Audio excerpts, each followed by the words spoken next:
પિંકી નો હોય. પણ ઉપાડો તો ખબર પડે યાર. હેલો, હલો સાંભળો. ખ્યાલ આવી ગયો ને? હા કાકીનો છે. શું થયું? કઈ નહીં, આ બોલ. અરે આવતા આવતા દૂધ લેતા આવજો ને. હા, કેમ ઢીલી છે એકદમ? આ જો ને યાર, કપડા અંદર સુકવવા પડે છે, ઘરનું બધું કામ બાકી છે, કચરા પોતું. હું શું કહું છું, હા સાવણીને પાણીમાં પલાળી કચરો કાઢો તો કચરા પોતું એક સાથે ના થઈ જાય?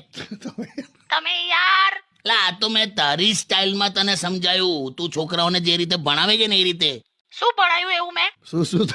શું ભણે? અરે છોકરાઓને શું સમજાવ્યા? શું? જે લોકો મંદિરની બહારથી રસ્તે જતા ચાલુ વેહિકલ પર ભગવાનના દર્શન કરી લે એને માર્ગદર્શન કહેવાય.